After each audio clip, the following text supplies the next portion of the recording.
Okay, so this is a follow-up to a video I made about deploying Rust applications to render.com.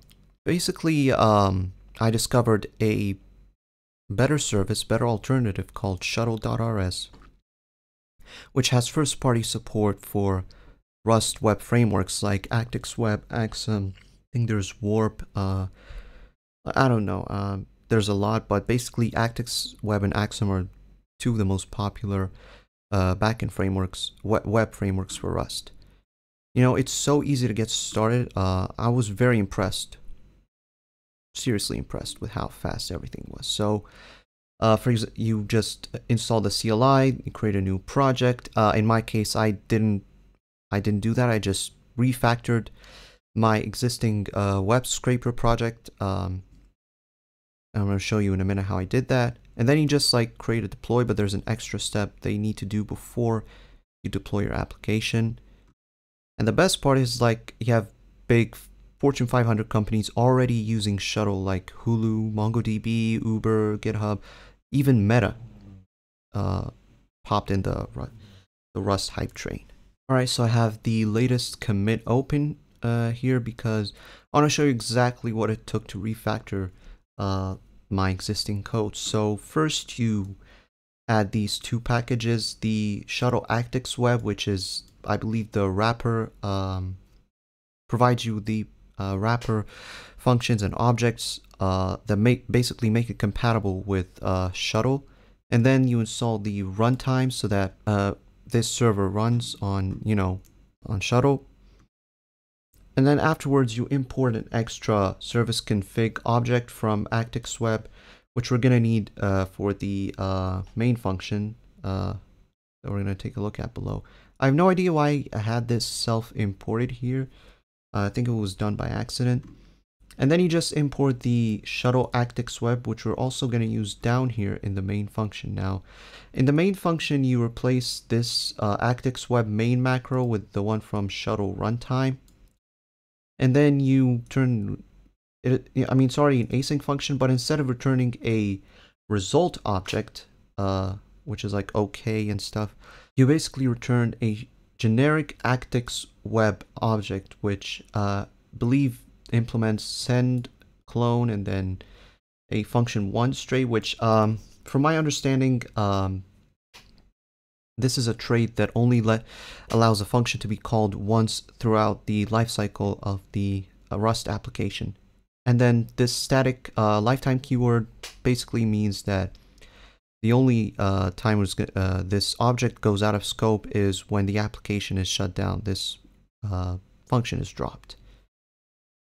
And then then all I have to do is like let config and then move so that I'm pretty new to, still very new to Rust, and I'm still trying to figure out what this move is. I think it has to do with like pointer semantics and everything because of the borrow semantics, excuse me. Because basically we're like referencing by value instead of referencing by reference. And then you have like an anonymous function, which looks like this. You have like two pipes, pretty similar to JavaScript, and it actually returns a config, it actually uses a mutable service config object. And then it's basically like we're creating an HTTP server, but instead of this boilerplate junk, we're just replacing it with a CFG object that basically handles all of that behind the scenes.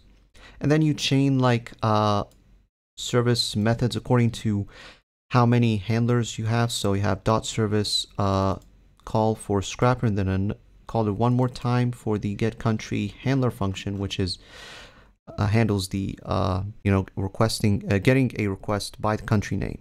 Now once you do that, let me go back to VS Code. All you have to do now, let me just clear this terminal, and then you just type in cargo shuttle project start. Now I'm not going to do that right here, but basically what this does is spin up a new shuttle project like this. Let me just open up the console here, log into my GitHub account.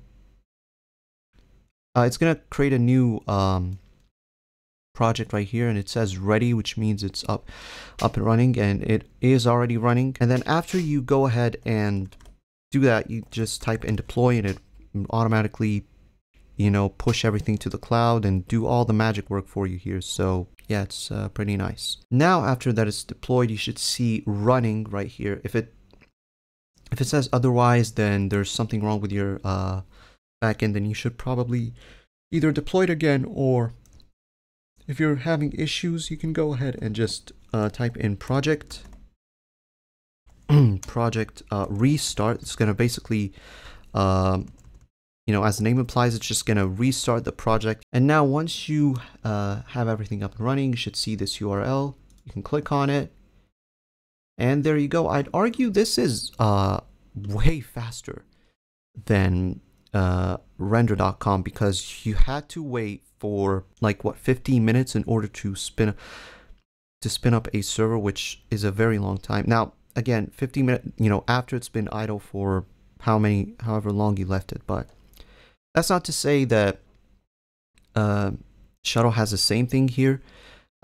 Basically it'll go to sleep. The server will go to sleep if it's been left idle for 30 minutes. Now you can change that according to the documentation, though I'm not sure how. Let me just go ahead and back to the docs, quick start. I think it's an idle project. Yeah, sorry about that, not the CLI, but you can go ahead and set an extra flag once on the project start command with idle minutes, and then you can change it to 40. If you pass 0, which I mean you can do, basically there's no timeout. I forgot to do that, and yeah, I mean I didn't really care about it because I'm just testing it out, but basically the application's working fine.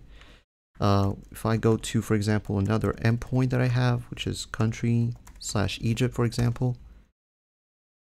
Oh, if I zoom in, there it is. Name Egypt, capital Cairo. And that is how to deploy a Rust application to shuttle.rs. You know, I think it's pretty good. It's a pretty useful service. Really easy to get started with. Now, I do have a caveat this by saying that, you know, if you're on a free tier, then you have very little to work with, because you have like 0.2 gigabytes of RAM and 0.05 vCPUs. According to their website, this is about as much as the free tier goes, and you have like 3 projects max, and then you have to start paying for more, obviously. So I think, like, if I go back to pricing, they have like pro, and then you have a pay as you go sort of like option. Option says the monthly cost is based on the product of virtual CPU cores. So this is how much we're gonna get with the free tier. Then you also have compute hour, measured by compute hours as well. Then let's say if you want like 1 gigabyte and 1 vCPU with 4 gigs, you're gonna pay $69 a month. Now it is pretty expensive, but you know, for the $20, I think, you know, if you want to buy something for $20, I think you have to go for at least 1 gigabyte of RAM. I don't know. You know, I don't care. I just, you know, I'm just like looking for something that's good for just side projects and stuff. I didn't really look at it, you know, from in the long term.